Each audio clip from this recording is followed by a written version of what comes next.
As always, the Old Man of the Three is brought to you by Cash App. I know, Tommy, we talk a lot about betting here as it relates to Cash App and paying our debts, but really Cash App is the money app. It's the easiest way to spend, send, store, and invest money. We've talked about this before. You can invest and buy stocks. You can buy Bitcoin. You can save money. It really is the most versatile payment app on the market. Yes, by far. You can do one-stop shop. We are so appreciative of the support from Cash App. Again, Old Man of the Three brought to you by Cash App. Welcome to the Old Man of the Three with JJ Redick and Tommy Alter, presented by Cash App and brought to you by 342 Productions. This is episode 117, Sue Bird. This is a long overdue catch-up with the OG OM3 correspondent. Sue, how you doing? I'm doing well. Glad to be back. We are happy to have you back. You just started your 21st season in the WNBA. How old do you feel right now? This is the first year. I've always felt like the last 4 or 5 years, I've always felt old, pop culture wise, with my teammates. I've slowly felt that distance being created. This year, I actually just feel old, all around. Has any of the protocol stuff chilled out at all, or is it still sort of the same drag? No. It's we can pretty much do whatever we want. You're only getting tested symptoms based, so it's not testing every day or testing twice a week. So yeah, we're all winging it over here. Sue, I want to touch on that sentiment of actually feeling old because in my career, I had that same feeling. The older I got and the younger the league got, I felt a certain amount of cultural and social distance when we would discuss things in the locker room. It was just I'm not up to speed on some of these video games. I'm not up to speed on some of these songs or behavior on social media. I'm in a different phase in my life. But then there's the old part physically. And for me, I felt very young all the way through my first 14 years. And then it just hit me like a truck that 15th year. When you say that, overall you feel old, how does that manifest itself on a daily basis? So it's interesting because the physical part, of course, just just starts a downward trend and just keeps going. And you try to even it out or try to just have it hang on a little bit longer. But, at some point it does catch up. And I think the big bummer of it all is I definitely can't do the things I used to be able to do. So there's a frustration that happens. I used to be able to get to certain spots and now I just it's not quite the same. But I actually think it's how the mental aspect of things impacts the physical. I have found over the last couple of years, having young teams actually helped me feel young. They helped me stay young, in the locker room, on the court, and somehow almost the fake it till you make it mindset. I just found this way to almost produce adrenaline or something. And it kind of helped me hide or mask how I was feeling physically. And for whatever reason, and who knows, maybe it's because I'm actually talking about retirement. So maybe it's seeped in a different way. Maybe it's just what it is. I'm 41, maybe it's just what it is. But the day-to-day get up is harder. It's harder to get up for things. Not the games necessarily, because once those start, you're in them. It's not hard, but it's really all the other days. That's interesting because I actually felt it was hard to get up for games. And when that started happening, I was oh yes, I'm done. I am done. The other thing that you kind of alluded to that I experienced in that last year is I'm a pretty rational and logical person. At least I try to be in my day-to-day life. But I found myself lying to myself a lot. And it would be you talked about losing it, that sort of steady decline. And then all of a sudden it's gone. And I would be no, if I just do this, this, and this, I can get back to my baseline. Mm-hmm. In reality, I knew that my baseline was never, ever coming back. Yeah, that is, I actually talked about this a little bit on Taylor Rook's show. And I think there's like this mourning process we all go through in that moment. For me, the moment actually happened, like I would say 3-4 years ago. And I mourned it a little bit. Like I miss my pull-up jump shot. I miss it so much. It's gone. It's like, it's there. I just can't get it. I can't get to the spot. I can't get, like, I don't have the same pop. I can't get it off the same. So the windows of opportunity are still there. I just can't get to them. And I miss it. And I think for me now, the first couple of weeks of the season, I'm in that mourning process a little bit now, and I'm trying to figure out, I'm definitely in the process of figuring out, like, what is my new norm? Because our team is still good. Thank God, by the way. Like, I can't imagine feeling the way I feel as an older player and being on a team that's not playoff bound. I think that right there would be misery, like actual misery. So the fact that my team is good, I'm surrounded by tons of talent. Nothing falls on my shoulders alone. I'm in this process where I'm like, okay, what are the couple things that I need to do consistently, even though other parts of my game are kind of not there anymore? I just want to follow up, then you can jump in here, Tom. I just want to follow up on one thing about just like being able to get to your spots, like missing your pull-up jumper. For me, a lot of it was like creating that separation. Like I just wasn't as fast. I couldn't move as fast. And that was really frustrating. And recently I came across the meme or the GIF or the quote of Jameis Winston talking about football. And he says, I'm paraphrasing here, he says, you know, when I was a kid, I loved football. When I got to the NFL, what I realized is that I loved playing football. And I think to some degree, when you do something really well for a long period of time, and then you can no longer do that, but you're still like actively playing, it's that part of like, I can't do what I like to do on the court. Yes, I'm still on the court, but it's a weird, it's like if I can't be the best version of me, what am I doing out here? That's kind of what, that was part of the grieving process for me, and sort of the mind. Somebody, Tommy told me to stop using F-bombs. So I'm going to try my best this episode, but I'm going to drop one here real quick. That was part of the mental fuckery of my last year, was like not being able to do the things that I was so used to do. Yes, that is what that's where the misery lives. I actually am very lucky because I'm a point guard. I think about this a lot. Like I watch other players who maybe were relied on just for scoring, or like in your case, right? Like you're coming off screens, you're the shooter, like you've got to knock these things down. And it's if you can't do that, like for me, I can still set people up. I can still be the brains out there. So there are ways that I can kind of scratch that itch. But then at the same time, I look at like a rookie that I'm going up against and I'm like, oh, you think this is me? Like you probably think this is who I am as a player. They probably go home and they're like, this is what Sue Bird's like? And I'm like, wait, 10 years ago it was different. So the other thing, I think we've talked about this a little bit, and I feel like, you know, it's probably similarly in the NBA with, you know, like LeBron and guys like this, that you have, you know, as one of the OG winners in all of sports.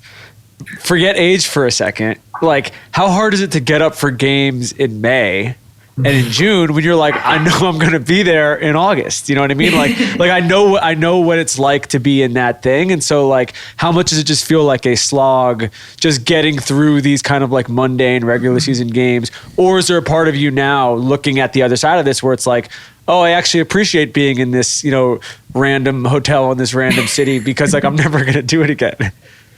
Yeah, it's a mix. I will say that because the WNBA season's so short, there's not always that feeling of a slog or like getting up for the games, because you can't just trick away games. It'll totally impact your playoff standing. So, and we actually got hit with COVID pretty early. Brianna Stewart was out for 2 games. So was Epiphany Prince. That really hurt us, set us back a little bit. So we're already on high alert. So that's actually, the slog part hasn't hit. And I don't think I'm going to city like, oh, I'm going to miss this, I don't know, Courtyard Marriott. Like, that's not happening. I'm like, wait, when can I just like, travel once you've done it, you've done it once. Yeah, once you've done it once, that's it. Yeah. You talking about how young players coming into the league view you as the current player you are. Yeah. I'm going to push back a little bit and disagree on that, because I think and this is what sort of I want to get into is sort of legacy. And it's the very first time we had you and Megan on the podcast in the spring of 2020. We talked a little bit about this, but I think 2 years later and potentially in your last year, it's important to touch on this now. But towards the end of my career, I would have young guys come over to guard me, and I'd say what's up, and they'd be like, "What's up, legend?" Or dude, you're an OG. It's like. Yeah. I don't know why, but that meant so much to me. So I disagree with you. I think every young player that comes in the league is like, oh, this is awesome. I get to go against Sue Bird. And part of that is because of the impact that your generation has had on the league. And I was thinking about this as I was, reading a bunch of stuff, because you're everywhere right now, which is what I want to also touch on in a second. But I was thinking about this, like when you came into the league, the WNBA was still so young. And now 21 years later, your generation of player, people like Diana Taurasi, like the impact that you guys have had on the league, on women's sports, on women's basketball. How much do you think about that now, especially in what potentially could be your last season? Yeah, I think about it quite a bit. There's one little thing I've kind of stumbled on as my thoughts have like processed all these things, and I'm really proud of it. And it's that in a lot of ways, you brought up Diana. We're kind of the same generation. In a lot of ways, we are the first generation, right? Because even though Lisa Leslie, Rebecca Lobo, Cheryl Swoops, Dawn Staley, Tina Thompson, the list goes on. Those first, I got into the league, I think year 5. So those first 4 years, of course, they started the league, they set up shop. They're the reason we even have this opportunity. And of course, you name names even before them, right? But me and Dee are actually the first generation to live the life, like a full life of a women's basketball player. Getting drafted out of college, going pro right away, playing overseas, playing for your national team. Like there was nobody to really model your career after, like a career path. You couldn't be like, oh, I used to watch so-and-so play. This is what they did and this is how they did it. There really wasn't that to look forward. Like there was nobody for me to model a path after.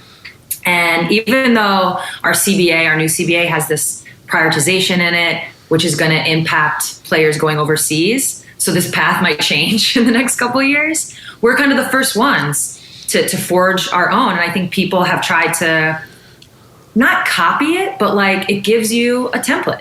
And it's something I'm really proud of. Well, I think I'm glad that you used that word, and I'm glad that you have that frame of mind now, because I think it is important while you're still in the moment to recognize that pride in something that you've done for so long, something that you put so much work into. When you say the template or the blueprint, let's say, of doing things the way you and Diana have done, is there anything you would change? Is there anything you would have done differently in your career, that something that maybe has happened or something that you didn't do because you didn't have the template or the blueprint when you came out? Yeah. 2 things come to mind. One, I'm not saying I would have done this, but the thought, like looking back on it, I get drafted to Seattle. I end up, putting roots here. Someone like Diana gets drafted in Phoenix. She ends up, I'm like, why didn't we talk about teaming up? Like that conversation never, we weren't enemies, obviously, but we did enjoy the battles. And I think it's been great for the league to have us two, best friends, yada, yada, the whole thing, playing against each other. But we didn't talk about teaming up until year like 13, 14 in the league. And it was in Russia over some drinks, like, oh, what if we went to New York or something like that, It was never a serious thing. And I wonder what would have happened if because I'm pretty sure those conversations are happening now in our league where players are talking, but nobody had done it before. And it was almost not only had nobody done it, it would have been like, had we, it would have been a huge shakeup. So the second thing is we went in 2018 after this rebuild, the whole story. We went again in 2020, and then free agency hits us hard. And I had a hands-off approach in the free agency because I kind of felt like these players deserve the right to like go through the process, decide on their own. And now I'm like, I should have meddled. I should have been all up in there. I should have been texting them. I should have been guilt tripping them. All of it. So that free agency process was new to our league. Like it just the new CBA brought in all kinds of movement. So who would have been your Bosch if you were to pick that's a great third question, Oh, Tommy. man.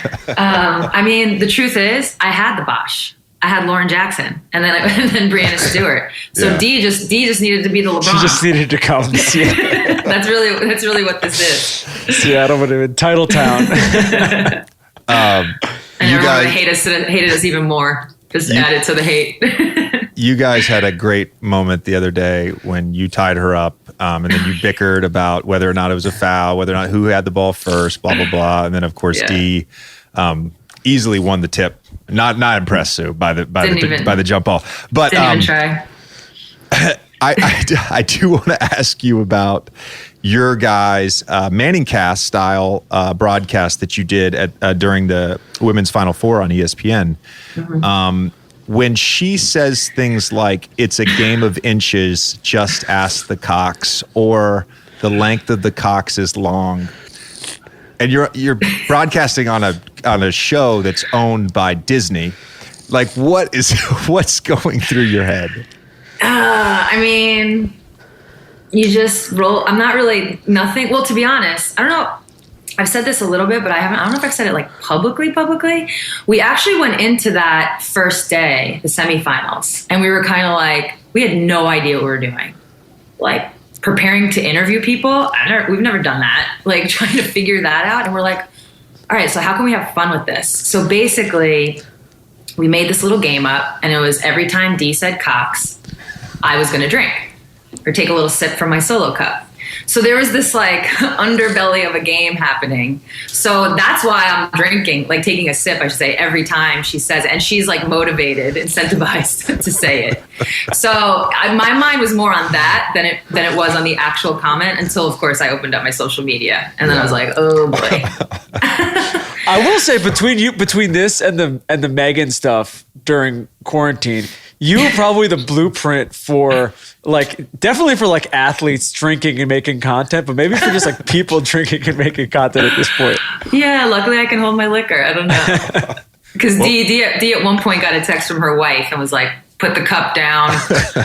You're slurring. That's enough. What was in the solo cup? So the only options were they only had like some random whiskey and beer. And we were like, oh no, I'm sorry, and wine. Well, and beer also. And we were like, no. Like wine, everybody will know in about 20 minutes when our teeth are red. Like beer is like, you're going to burp 30 times. And so finally someone found like some sort of hard seltzer. And we were like, boom, fill it up. I thought you were going to tell me that you guys were sipping on whiskey, and I was gonna be impressed. I was gonna be impressed. That would have been a long day.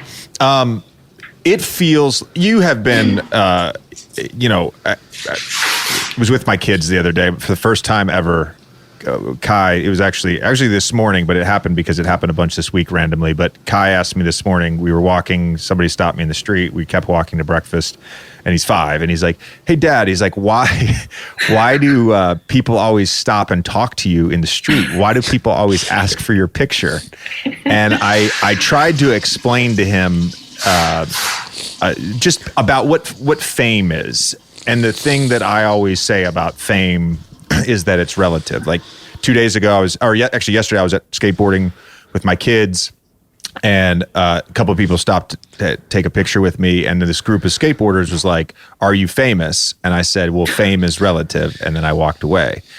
But I feel like, you have been famous for a long time, going back to UConn, but it feels like to me as an observer, maybe I wasn't hip to the game prior to the pandemic, but in the last 2 years, your shit has blown up. Yeah. Is that accurate? Yeah, very accurate. Very accurate. I think it's like a combination of things. I think Megan winning the World Cup in 2019 catapulted her in ways that I've never experienced, or like even understood. So that kind of and then as a couple, we're now this like power couple. So that, like I said, the catapult, the elevation, if you will. So I think that there's definitely aspects of that trickle down onto me. And then the way things happened from 2018 to now, you know, my team won twice. And in the WNBA especially, when you're on the winning team, like, you're going to get the love. It doesn't matter if you're on a bad team and score 20. I feel like in the NBA, you can be on a not so good team, but you're, you know, an amazing all-star averaging 30 points. Like, you're still going to get talked about no matter what team you're on, like as an individual. In the WNBA, it's not so much. Like, your team, the way that the climate is now and how the coverage is, when you're on the winning team, you're going to get a lot of love. And I was this like elder statesman, the story of it all. So I think that's part of it. And then also, like, just the way our league has gotten attention in the last 2 years, really since the 2020 bubble season, right? And I think that's the best sign of it all, because it's not just me. Yes, I'm getting a lot. Sometimes I'm like, this is like residual. It's not even based on the now. It's kind of based on the body of work. But you see players now based on what they're doing now. John Cole Jones in a State Farm ad, right? Asia Wilson's been sponsored by Mountain Dew. Stewie in a Coke ad, so on and so forth. Like, the love is starting to go everywhere, and that to me is like the best part of it all. Does it feel surreal to you, having been in it so long and not experienced this? Like, your resume didn't start when you won in 2020. You've won, right. You've won for the 20 years prior to that. Does it feel surreal now that it's happening now? A little bit, yeah. It feels, borderline imposter syndrome, or more so like PTSD meets imposter syndrome. Like, none of us got love for any of the winning. Maybe in college, that was obviously different. But it's not just me. There's Minnesota Lynx, when they're a legit dynasty. Yeah, you hear about Maya Moore, but like, you don't know that much about Simone Augustus, Lindsay Whalen, Rebecca Brunson, Sylvia Fowles. Like, you don't hear, but they were a legit dynasty. You don't hear boo about it. So I think all of us in that era internalized just not getting the credit. Credit's not the right word, actually. Just not getting the love, like the public, larger public love. So when you do get it, you're kind of like, wait, me? This? What? Are you sure? Are you sure? Are you sure you want us in these commercials? Are you sure? That's sometimes I've had to like really, I talk about it with Megan all the time. I've had to like really dissect that. Yeah. Let's keep this energy. Let's keep this momentum. Like, I'm loving it. It's so good right now. Why Mike Bibby? Because so he made his run. I might need to Google this. Was it 97? 97 at Arizona. At Arizona. Yeah. So he's a freshman. He makes him, Miles Simon. I just ended up being a fan of the team, but him in particular. I'm a junior in high school, so I'm actually paying attention in like a real way. I'm not too young. I'm obviously not too old. So it's the time where you can become a fan. And he wears number 10, immediately drawn. He's a scoring point guard, immediately drawn to that. And he's bow-legged. And this is the truth. I'm a little bow-legged. So I was like, this is me. I'm watching myself. This is amazing. And obviously, again, it goes back to the incredible run. And the way the fandom got solidified was, you fast forward a couple years, I'm in college now, and it was actually ESPN, the magazine. They did this thing where it's like different college players spoke about their favorite player. And I said, Mike Bibby. And he saw it and he reached out to the program. And that's how we ended up becoming friends. And he was just like, hey, because it's funny how I was in college, he's a professional, but we're really very similar in age. Yeah. He's not that much older. Yeah. Right. So it was just, yeah. So since then, Mike Bibby fan for life. Okay. Yeah, Team Dime. When I saw it, I just the randomness of it, the randomness. You're a Long Island girl who's just watching a team from Arizona play. I'm just trying to figure that out. But now that all makes sense. It all makes sense. It was the run. It was the epic run. Hey, now there's a sound that makes me smile. It's the sound of another sale on Shopify, the all-in-one commerce platform to start, run, and grow your business. Shopify gives entrepreneurs the resources once reserved for big business. So upstarts, startups, and established businesses alike can sell everywhere, synchronize online, and in-person sales, and effortlessly stay informed. That's because scaling your business is a journey of endless possibility. Very true. I love how Shopify has the tools and resources that make it easy for any business to succeed from down the street to around the globe. You can reach customers online and across social networks with an ever-growing suite of channel integrations and apps, including Facebook, Instagram, TikTok, Pinterest, and more. That's right, Tommy, because Shopify is more than a store. It grows with you.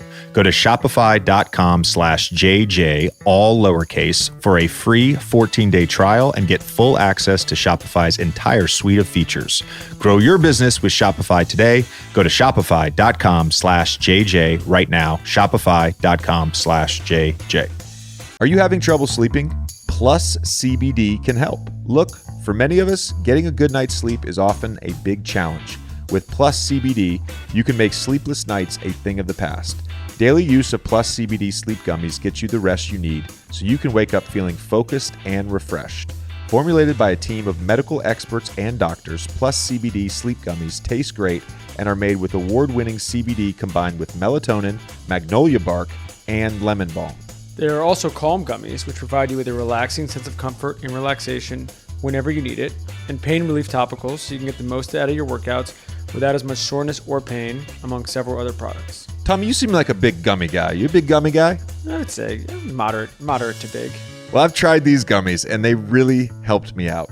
Visit pluscbdoil.com and enter promo code JJ for 40% off your order. Again, shop now at pluscbdoil.com and enter promo code JJ for 40% off your order. Before we get to some playoff stuff, I do want to touch briefly on the Brittany Griner situation. Most people know she's been detained in Russia since I think February 17th. Her wife Sherelle has given a couple interviews over the last few days, calling on the U.S. government, calling on President Biden to do more to get Brittany out of Russia. And again, all of that is well above my pay grade. My hope and prayer is that Brittany gets home as soon as possible. I can't imagine sort of what she's going through and her situation. My question is, internally amongst players in the WNBA, has this shaped conversations, because you've played in Russia, has this shaped conversations about the future of you guys going outside of the U.S. to subsidize your income? So far the conversations have only been specific to Russia. Like, I don't think it's going to impact players going to Italy or Spain or France or Israel or any of these places. More so, we've talked about how Russia, they had like 3 legit teams that paid legit money. Some a little more than others, but for the most part. And they're gone now. Like, obviously those teams have been banned. The country's been banned from everything. Every competition. Women's basketball is no different. And so now that's just gone. And so it's more so, we've talked about how is that going to impact the rest of like the landscape over there? Will it impact some of the money? Will the money drop? Will the money go up? Because now these teams actually have a chance of getting a player like BG, BG caliber. So that's kind of where the conversation's gone, specific to basketball. But honestly, it hasn't been talked about that much. We've more just talked about, some days it's like just the heartache of it all. Some days it's, strategizing on what to do next. Because now once she got, categorized as wrongfully detained, which is like a huge difference in our government. Now with like the Levinson Act, I believe, now our government can actively get involved. So now that's when we can make more noise, because we were trying to keep it quiet at the start to not draw too much attention. But yeah, it's above my pay grade as well. Luckily, like, we have a union that's very involved. We have calls. We have a group chat that's constantly sending us, different talking points or different actionables, whether it's wear the t-shirt, the same day, or make sure we tweet this out, or just trying to bring more eyeballs to it. Yeah. I was just gonna follow up with that. So it feels like for the listeners and viewers who are interested in helping, the best thing they could do is probably just to follow your guys' lead, right? Because it was tricky at first about like, don't bring too much attention to this because that's not necessarily going to help her cause. And so I feel like, for the people who, I'm sure there are a lot of people who listen to the show who care about this. And I think it's just, follow the people who are on the ground, so to speak, in terms of what these negotiations are, or what's really going on. Yeah. And, recently, I think a couple of weeks ago, there was another prisoner where there was a swap. There was an exchange that happened. And I feel like that was a good sign. Again, this is just my opinion. I don't know. anything from anything on this, but I feel like that's a good sign. The fact that the governments are talking, that they're engaging in that way. So hopefully for BG, it means good things. All right, let's jump to some playoff stuff. I want to start with the Heat Celtics series. My understanding is that I don't know if you did this publicly or if you just texted a friend, but you picked the Celtics to win this series. Yeah, the WNBA on one of their like Instagram reels did like a "who do you got for the finals" thing, and if you go watch it, I'm not on there sounding super confident, but I do say Celtics. Celtics does come out of my mouth. What was it? What was it about the Celtics that you saw going into the playoffs? I just really like Ime.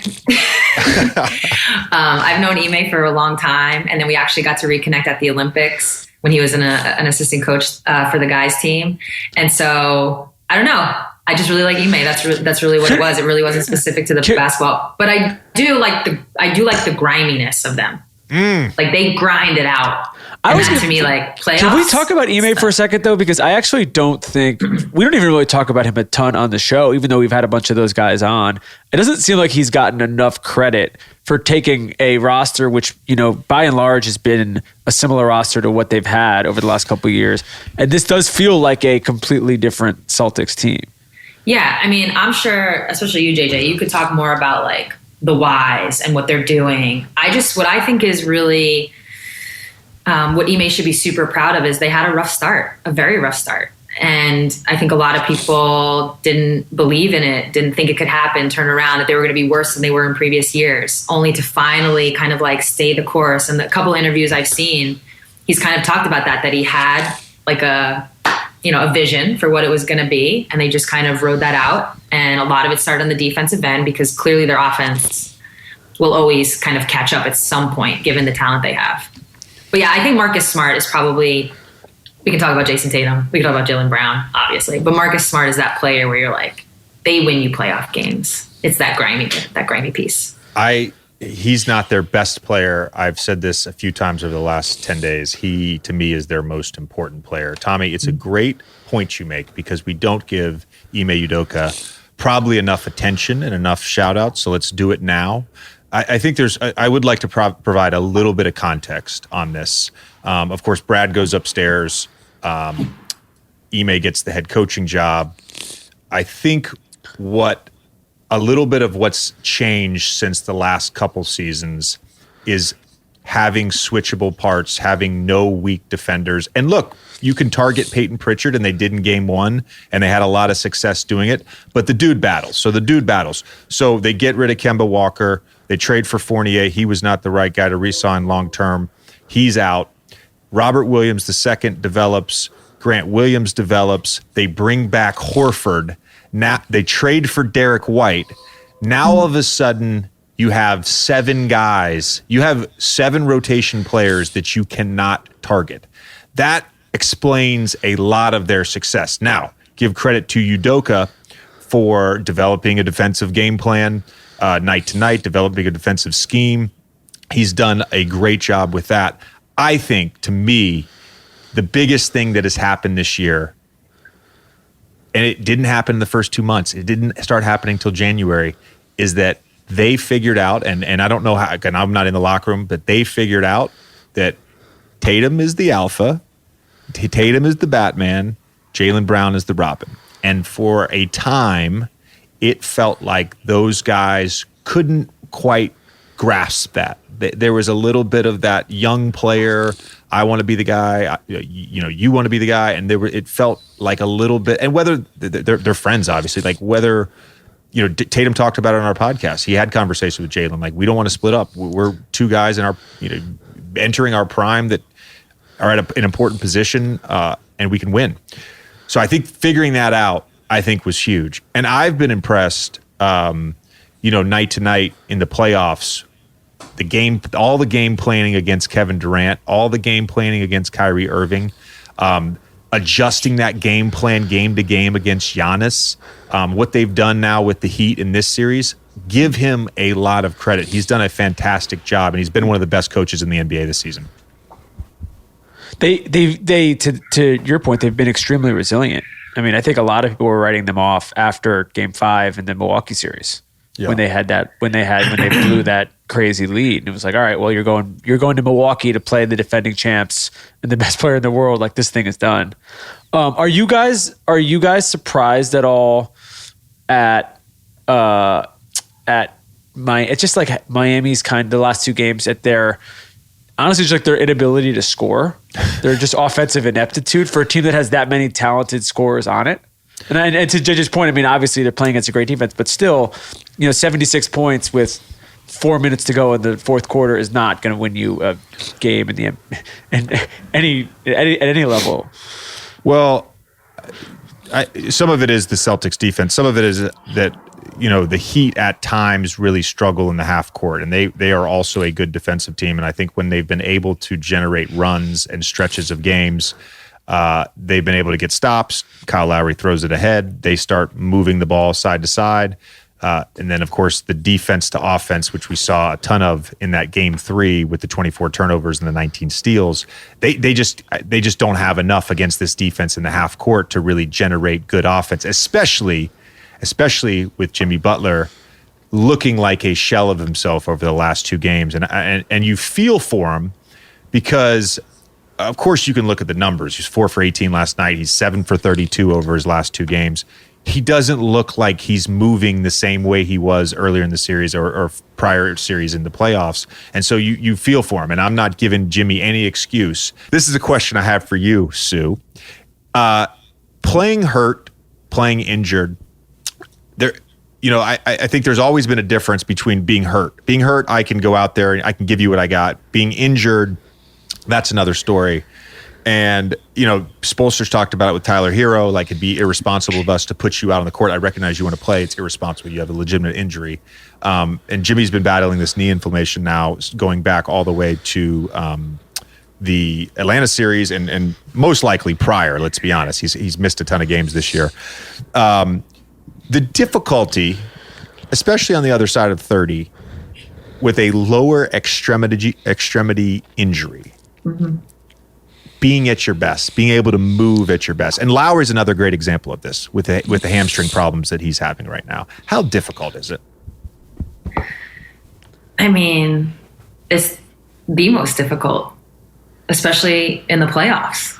Like, what do you do? And I think there is, what I always find interesting, it's like, it depends who you are. So if you isolate Jimmy Butler in this case, right? But then you isolate someone like Robert Williams. Like, Robert Williams can go out there and play a little injured, and you're like, get me a couple rebounds, get me a couple blocks, we're good. But when it's your best player, your focal point, where everything is running through them, but they can't do what they need to do, in my mind, what it does, it actually ends up hurting the team, because you're expecting the normal Jimmy Butler. You're expecting, right, this person who's going to create for himself, create for others, create havoc all over the court. Right. And as that person's teammate, when you're looking at them on the court, you play your role the same way. But if he wasn't there, now guys are probably like, okay, I need to step up more. I need to do more. But you're not going to have that mindset switch if they're there. So not only is it terrible when you are that player, I think it negatively impacts everybody, because they don't know that they have to pick up the slack, because they see him out there and they're like, okay, he's going to give us what he normally gives us. Sue, this is not hyperbole, and I truly mean this. That is literally one of the most insightful things that I think's ever been said on this podcast. I don't even know if I've thought of it that way. No, I'm serious. Like that. Thank you. That makes a ton of sense. I think too, you mentioned Robert Williams. Like, Marcus Smart is a guy who, when he misses a playoff game, mm-hmm. I am just, unless it's like a broken leg, I'm like, Marcus Smart's not playing in a playoff game. But when you think about what his role is, having to defend all 5 positions with a midfoot sprain, an ankle sprain, a quad bruise, it makes a lot of sense. Like, him going out there, it's like that thing Reggie said the whole time Zion was dunking in warmups. And Reggie's like, oh, you could give me 15 to 20 minutes. And it's like, well, if you're not 100%, you can't, because what you're expecting, it's not going to be the same. So if your expectation is that Marcus Smart playing hurt is going to be the defensive player of the year, and your defense is reliant upon that, it's built on that, and he's not going to be that person, okay, well then maybe actually he's hurting the team. You know, I'm not saying Marcus Smart's hurting the team. I'm saying, but potentially by him being out there playing at 80%, not being able to move laterally as well, like that hurts the team. And I think to your point about Jimmy, I think that's spot on. Can you guys talk for a second, because you've both been through this in various points of your careers, about the hamstring in particular? Because I think we're definitely seeing it with Kyle now, who looks like a completely different player. We saw it with Book a little bit, although he looked okay at points in the Dallas series. And then even like James, he had that injury a year ago, and it still feels like everyone like why do you think it's so hard to recover from it? And then, like, is it a thing that, when you've had injuries like that in the past, you can still feel like even though you're sort of like technically healed, there are parts of it that can still bother you in a way that might be different than like another sort of similar injury? I've actually, knock on all the wood, I've actually never had I've never had like a muscle pull. So I don't really know. How is that possible? I don't know, but it's not something that like I'm familiar with. She's very pliable. She's Tom Brady. She's very pliable. Yeah, very pliable. You don't get the 41 with no. But two things. One, I was actually just having this conversation with somebody else, and they were telling me that, and Jade, if you've had a hamstring, you could definitely speak on this, that it does impact, like any injury really, it impacts like all the other things, whether maybe your ankle or whatever. But in soccer, Megan's like right over there, they deal with, Megan just is coming off like a calf strain, which was off the back of a hamstring pull. Like that's something they deal with all the time. And so I've seen it, how frustrating it is. And like when you can't get to your tip top speed, and you can't like stop, and the acceleration of it all, like it's tough, but I've never had it. So I've had a lot of muscle pulls all over my body. So I can attest this. Actually, I would rank them in terms of non-orthopedic injuries, right? Okay. Non-orthopedic injuries. For me, it was always a severe back spasm, number one. I'm out of commission. You cannot do anything. And number two is a hamstring. And the two are obviously correlated. But for me to play basketball, with all of the stopping, physiologically, the hamstrings are your brakes, just so everybody knows that. They're your brakes. So for someone who has to change speeds and cut and maneuver around picks, maybe it's the reason I had a decent amount of hamstring strains throughout my career. I actually had a full pop when I was in college that took me like legitimately 6 months to recover from. My 14th year, my second to last year, right before the pandemic, I had a grade 2 that I had been nursing since January. So this was like March that it happened. And that little tweak kept happening every few games. And I could like play through it, but I definitely felt different. And then when the grade 2 thing happened, it was just like that little pop. It wasn't a full pop, but that little pop. Like I was out of commission. And then I was injured when, we were in Sacramento and they canceled or suspended the NBA season. The hamstring is difficult. I do think, if I'm being honest though, Tommy, I do think like for Kyle, like he's older, number one. He's heavier than he was at, let's say, 27. And then on top of that, you've got hamstring problems. There's a compounding effect to that. I think the same is true with James. There's age. I think James is still like a yoked guy. Like he's not, the fat memes don't do it for me. I think he's still like a physical specimen, but he's not the same body weight or body fat percentage that he was, let's say, 8 years ago. So I think the age, gaining a little bit of weight, and then the hamstring, it's just a compounding effect. It's just really hard to recover from. Yep. I think we should touch a little bit on Mavs Warriors. And the reason I think we should do this, I think we should get into a few mailbag questions before we draft. Tommy, why don't you ask the Wiggins question? Because I think this is really interesting. Yeah, Steven from San Francisco wrote in to us. He said, what do you guys think Andrew Wiggins has done to take the leap? How much of this is a result of just having better teammates? Okay, so I appreciate the narrative that Andrew Wiggins has taken the leap. He has not taken a leap, okay? I've tried to talk about this every day this week on ESPN, and this is why I wanted to touch on this mailbag question. Is Andrew Wiggins a better player than he was in Minnesota? Yes. The reason he's a better player is because he's starring in his role.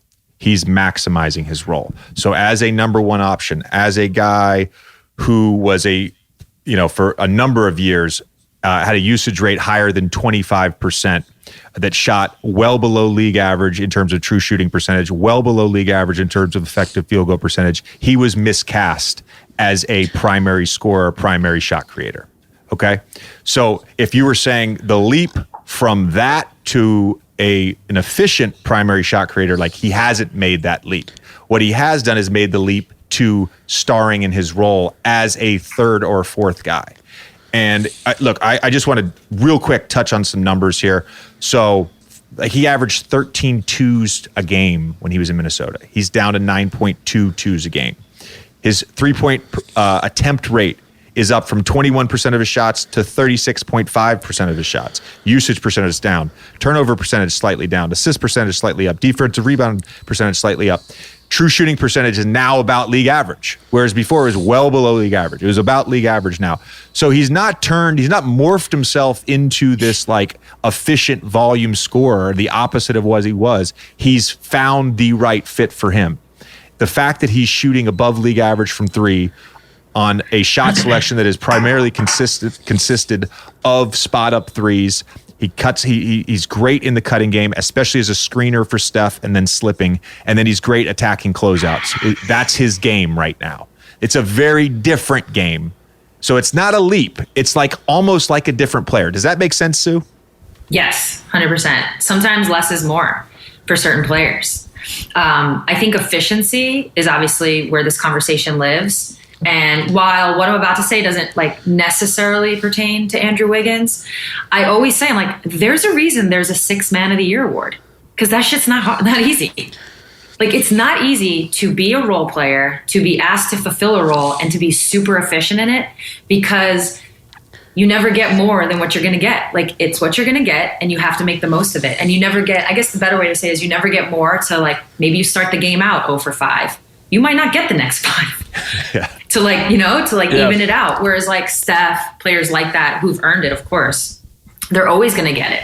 They're just always going to get the looks, always going to get the opportunity. So I think anyone who can come in and in a low volume way be efficient, yep, that to me is like, that's the winning recipe for sure, to have a player like that on your team. And he's proven that. And maybe that's like always what he should have been. But going number one and being a there it star is. player. There it is. I mean, the guy was a high school basketball legend. He was the number 1 overall pick in the draft. And so there's expectations that come with that. And so much of our perception is based upon expectations. So much of the narrative around the player is based on expectations. And so when it looked like he was not, I'm using air quotes here, audio listeners, air quotes. When he looked like he was not a good player in Minnesota, he was just miscast in the wrong role. And now he's a fantastic player in the right role, in the right system, with the right guys around him. Yeah. Yeah. I'm curious. Like, I don't know what his contract situation is. He makes a lot of money. He makes no, I think he's eligible for an extension this summer, actually. Okay. Like, does some team come in and it's like, we're seeing how you play. We think you can be that guy again. That to me is where the free agency gets fascinating. I wanted to bring this up about the Warriors. I want to bring this up about the Warriors in general, not to get ahead of ourselves because they're one game from the finals right now. But they got with all those rookies and Wiseman not even playing. I know. They're gonna just have some choices to make. I think that the emergence of Poole, how good Poole is offensively, I don't think anyone outside of maybe him and his family would have predicted that going into this year. So we can't say what they're going to do now, but it does seem like they do have a bit of an embarrassment of riches up there at this point. I would say so, and there's a lot of people that are really high on Moody. Who knows, what player James Wiseman turns out to be. There's potential, obviously potential there. And then, of course, Jonathan Kuminga. Mm-hmm. I personally believe Kuminga's development is sort of the X factor for a long, extended timeline. And the reason I say that is because there is a little bit of redundancy when you look at strengths and weaknesses with Steph and Jordan Poole and Klay Thompson. Specifically with Steph and Jordan Poole, basically the same size, high volume, efficient shot creators. Obviously, Steph is in the pantheon of the greatest players ever. I'm not comparing that. And then defensively, those are two guys that get targeted, and which is actually going to be the next mailbag question. But Kuminga is a guy at his size, with his length and athleticism. All of a sudden, does he develop into potentially, I don't know, does he develop into a Kawhi-esque player? Does he develop into even just a guy like OG Anunoby? Like, as good as OG Anunoby is now, if he develops into that in 3 or 4 years, all of a sudden you've got like a little bit of an extended window here for the Warriors to remain championship contenders, which is really fascinating given that they were basically off for 2 years. And a lot of that obviously had to do with Steph being hurt, Klay being hurt. Tommy, why don't you tee up that defenders question? Because I actually am very curious about this in the WNBA as well. Michael in Chicago said, has hunting defenders in the playoffs always existed? If not, when did it really become a thing, and with who? So in my experience, I felt like hunting matchups has always existed. So if a team felt like a certain matchup, you're the guy you normally guarded. And I'll give you an example, like 2009, I had to chase Ray Allen around for 7 games. They ran a lot of fucking plays for Ray Allen. Like, they were going to run him anyways. He was coming off a Bulls series where he had I think a 50 ball. So they ran a lot of plays for him. That was a matchup that they thought they could exploit. By the way, I did a really good job on Ray. I think I was waiting for that. I think he shot like 34% for the series. But anyways, pat him on the back. Anyways, in terms of the targeting, which is what we see now, that I felt like really developed, where you're basically saying, I'm going to go hide a guy. We just had Trey on as an example. I'm going to go hide Trey Young on the fifth offensive option, and I'm going to just go hide him in the corner. And what teams now, and really it's been, I think, over the last 5 or 6 years, this is where it's gotten more and more. And LeBron did this a ton with Cleveland. The further and further they got in the playoffs. It's like, I'm going to go bring his man into screening action, and I'm going to make you either show, or I'm going to make you blitz, or I'm going to make you switch. Like, we're going to make you be involved in the defensive play somehow. And we've seen, for an example, the Warriors have a ton of success in this series using Luka's man as the screener. We've seen the Mavs try to hunt Steph Curry. Now, Steph Curry has actually done a great job. I think he's got, if I'm not mistaken, still after Game 4, he's got the lowest field goal percentage in the league in the playoffs as a primary defender. I think guys were shooting like 37% against him as the primary defender. He's a very underrated defender. But this has happened to me more and more. It happens now like too much. Like, where like the flow of the game. It's part of the reason this Miami-Boston series is so fucking ugly. It's because it's like every possession is like, let's go hunt a guy. It's never just like, let's just play basketball and we'll give it to our best player on a play and he'll probably make a good play. It's like, no, let's go try to take advantage of a specific guy and target him. Does this happen frequently in the WNBA? Does this happen in the playoffs at all? Or is it more what I described before? Like, oh, we got a matchup we like. Let's go after that matchup. It's more of the matchup, but even within that, it doesn't happen quite as much. It's talked about, but it doesn't happen. It's not necessarily like the main game plan.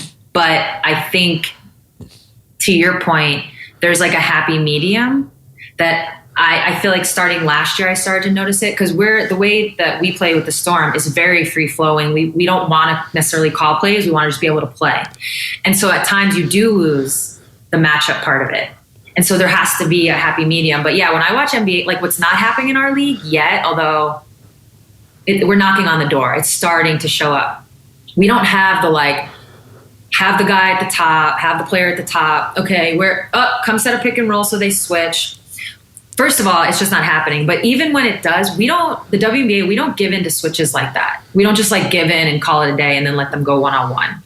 Like, there's no defensive package that where you're just kind of like giving into it. I feel like when I watch the NBA, I'm like, they're just kind of it's like they're literally 50 feet from the basket, just giving into the switch. And I get it. There's other complications to the NBA game that are different from the WNBA. But to answer your question, put a little bow on it, it's starting to creep in. And I think in a good way. Like, personally, the thing I love about the NBA right now that I want to do more in our season is having more guard to guard screens, whether it's to get the matchup or just to confuse people. Because I don't think it's talked about. They're not going over it and shoot around. Yeah. They're not like, oh, if Jewel has the ball, Sue comes sets a ball screen. Are you talking about like pistol action? Are you talking about the high ball screen? No, I'm talking, not pistol. I'm talking about, like a high ball screen. Okay, yeah. Because then you can incorporate peel outs. You can incorporate slips, short rolls. Like, short rolls, yeah. I've actually been working on like my own little short roll. It's a bit of a mind fuck. Like, I'm not used to having my back to the basket. I'm almost like confused for like a hot second. Like once I turn and I roll, I'm like, where is everybody? It's actually like something you have to learn. I think in modern NBA, like today's NBA, screeners who can time that slip to the short roll and then are able to make plays out of that, like that to me that unlocks so much. Like Bam did it so well in Game 3. Draymond, of course, does it great. Like PJ actually has done it really, really good in these playoffs at times. I'm impressed by that because I think for most guys, that's not something like you're going to go to the gym for an hour and like, I'm going to go work on making plays out of the short roll. It's just like, it's interesting.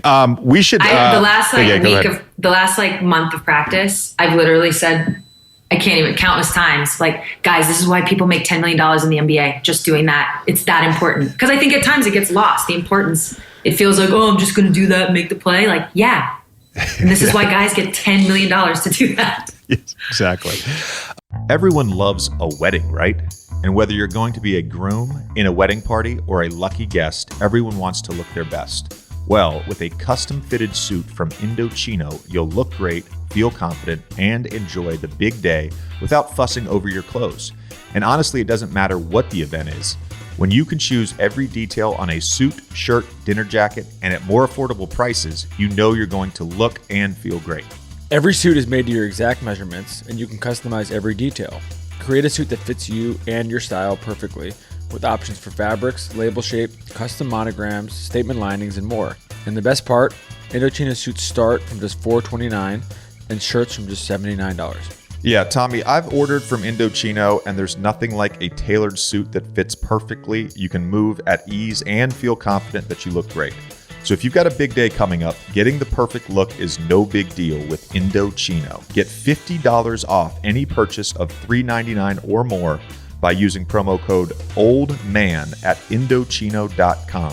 That's $50 off a purchase of $399 or more at Indochino.com. Promo code OLDMAN. Hey y'all, I think it's time we get serious about sleeping. We all need it, right? So why not do it the right way? No matter what kind of topper or blanket you have on your bed, if you're sleeping on a terrible mattress, your sleep will be terrible as well. That's why I recommend sleeping on a Purple mattress. Only Purple mattresses have the Gel Flex Grid. It's a super stretchy, ultra squishy material that adapts and flexes around pressure points and doesn't retain heat. The Gel Flex Grid is amazingly supportive for your back and legs while cushioning your shoulders, neck, and hips, no matter how you sleep. You'll never have that I'm stuck feeling you get with memory foam, because unlike memory foam, which remembers everything, Purple mattresses bounce back as you move and shift. Plus, you can try your Purple mattress risk-free with free shipping and returns. Financing is available too. I have one of these, and sleeping on a Purple mattress really is a game changer. So remember, getting a great night's sleep starts with having a great mattress. Get a Purple mattress. Go to purple.com/JJ and use code JJ. For a limited time, you can get 10% off any order of $200 or more. That's purple.com/JJ, code JJ for 10% off any order of $200 or more. One last time, purple.com/JJ, promo code JJ, terms apply. All right, we should get to the draft. Long time since we've done an Old Man in the Three draft. Sue, you're a veteran at this. I believe you're either 3-1 or 4-1 at drafting. You Who's did counting? take an L one of your last times, but whatever. Who's counting? Ryan Cohen is counting. Somebody is counting. Tommy, what's the draft topic? So I think we decided that we were going to do best karaoke songs. That's it. Perfect. So, Sue, start it up. I'm ready. All right. I'm going to say this even though I just said it before, but so I'm going based on what I would perform. So my all-time favorite karaoke song to perform, without a doubt, is Real Love, the remix, Mary J. Blige and Biggie. Wow. It's in my, it's like my octave. I can hit these notes. It's a great unimpeachable first pick. Mary J. First round it's very solid. Not much to say. It's a great pick. Great pick.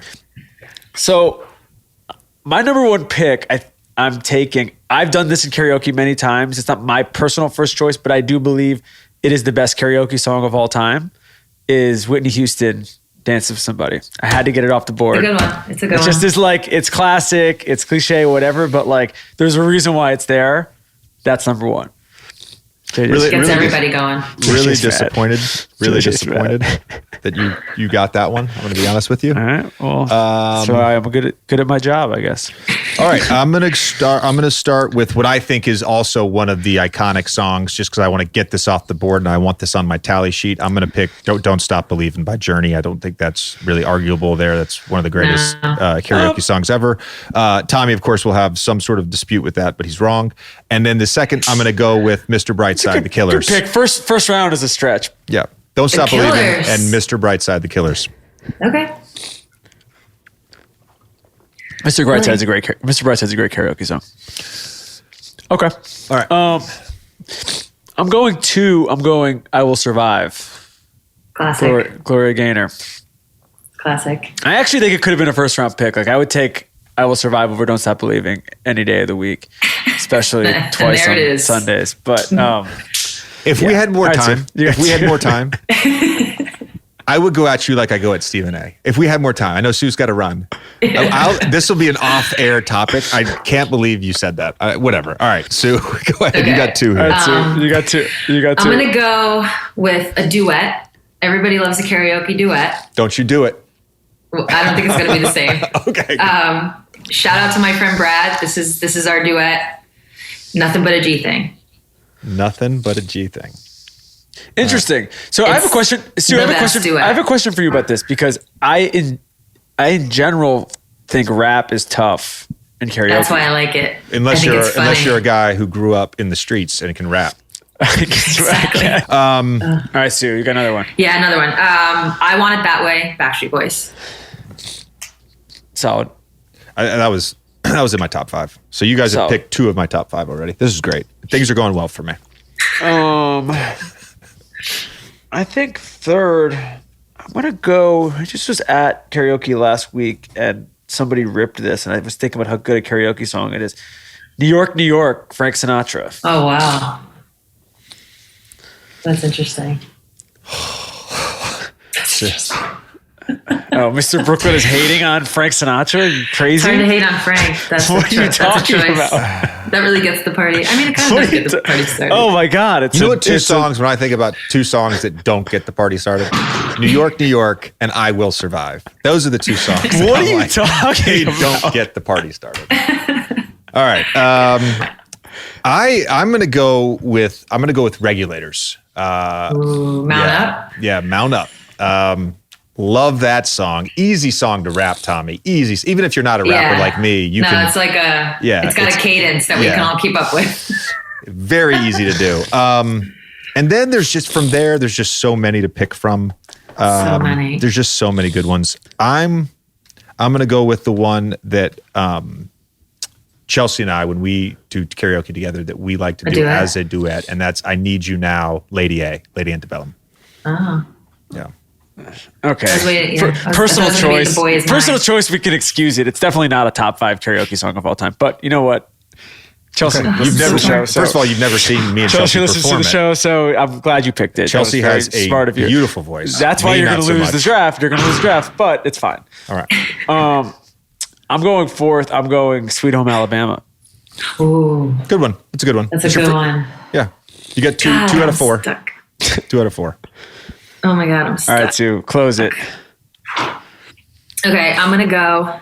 This is actually not what I had planned, but I think it's calling my name. I'm going to go "Love Shack," B-52s. Ooh, strictly for the Tin Roof Rusty part.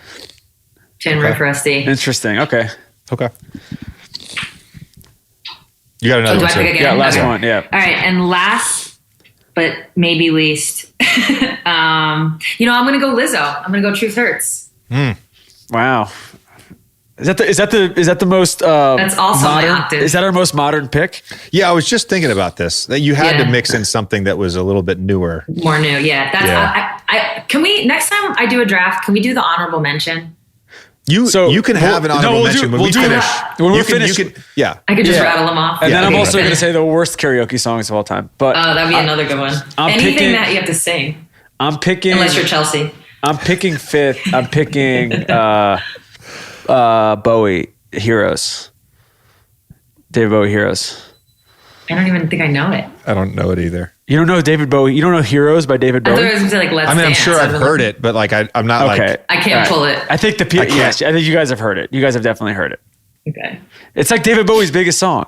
We could be heroes Okay. for just one day. Yeah, that's Bowie. Yeah, dude, I gotta be honest with you. I do not want to go to your karaoke party. I'm just picking if great you songs. told me, I'm picking like if you said to me 5 of on the your birthday objectively coming greatest up, if you songs said of to me all on your birthday time. coming up, hey, late night, we're gonna go do karaoke. I got a private room. We are I'd be gonna like, do I'll karaoke. go I was do gonna say, karaoke. we are gonna but I'm do not it. sitting in your private Definitely room. We are gonna do Well, it. I'm not that's going a to whole your other private question. Are you guys private roomers or are you like bar? So Oh, I gotta be private room. I'm Private already room. in New York, you got to do the private room. Private room, yeah. There's too many weird developments that can happen in a public Agreed. setting, especially Agreed. now that JJ's famous and he's getting spotted all the time. Okay. It's all relative. All right, All right, I fifth. got one more. All right, I got an old school one. Don't stop believing. I got a 2000 era pop song. I got 90s rap. I got a little country. I think I'm gonna go. I think I'm gonna go. Someone Like You, Adele. Gotta have some Adele in there. I wanted to go Rolling in the Deep. Yeah, Yeah. Rolling the Deep is a better pick. Rolling in the Deep. Someone Like You is it's a is good idea. challenge. It's a good idea in theory. Yeah, I we'll see. appreciate the challenge. We will see about the execution. JJ just talks a really big game in terms of his. fire. You know what? Rolling in the Deep, Rolling maybe in the better. Deep. No, you Rolling can't in the switch Deep. it. You can't switch it. You made the pick. No, I made the pick. I'm sticking with it. I needed something a little slower. So I was at a room the other day. I would say this is low key the worst karaoke song of all time. "We Didn't Start the Fire" by Billy Joel. Oh, that would be. It's so bad. It's like it Because is you just a. mumble. You're just And it's- trying to catch up. and it's Yeah, Just exactly. Doris Day. You're just saying different Johnny things Ray, over like- and over again. I can't. It was. Everybody was like, "We have to turn this off," but it's fast. It's like a fascinating experiment to see. Yeah. So what's give me, what are give me your- a couple what's of your honorable mentions. I want to hear. I had Sweet Child of Mine, Rolling in the Deep, Party in the USA. That one just. Yeah, that's a good one. Party in the Ladies USA is love so it. good. So good. Yeah. Baby Got Back. And then Gold Digger. And then I had Don't Stop Me Now, Queen. That's like, I love belting that one out. Okay. That one's a fun screamer. Those are my honorable mentions. The ones you didn't, because you mentioned a bunch that I had on my list too. Strawberry Wine, Deanna Carter. I don't know that one. Oh man, Is that like I feel like you're picking slow jams. I'll send it to you. A Thousand Miles. That's an obvious one. Vanessa Oh, Carlton. yeah. Thousand Miles. That's a good Thousand one. Miles. That's a is great And one. then the a good other one. song that I just love, and I'd never done it karaoke, but I love the song, and I feel like it's well within like my range of doing a song is Halo, Beyonce. I think that'd be a good song. I think I could pull that off. JJ is just extreme, irrational. Yeah, you're like I love irrationally love confident. ballads. So Oh, you're, I have a you're question. irrationally confident. You think your range is it's like you're not These are shooting a like basketball. actual ballads. I'm naturally a baritone. I'm He's naturally like, a baritone, just, but I can do Adele. Here we go. Beyonce. Here we go. I can do regulators. I can do country. Well, I can can rap. So my go-to, actually, I didn't draft it because I don't think it would play well as a top 5. But my go-to karaoke song is actually "Stan" by Eminem. Oh, you should definitely. Yeah. Want to know what my like hidden gem is? Every time it works, Area Code's Ludacris. Oh yeah, Oh, that's a Guys, good one. It's such a good one. I'm surprised no one did Elton John. Which one? John- Like Tiny Dancer? I mean, I'm Dancer. surprised you didn't do Elton John. I would have if I had more picks. We gotta get. Yeah, so We you gotta gotta let Sue get out of here. We're doing karaoke when appreciate you you. get to New York, so that will be very Absolutely. soon. All right, appreciate you, Sue. Good to see you Thanks. guys. Good to Yeah. see you All too. right, see ya. Later.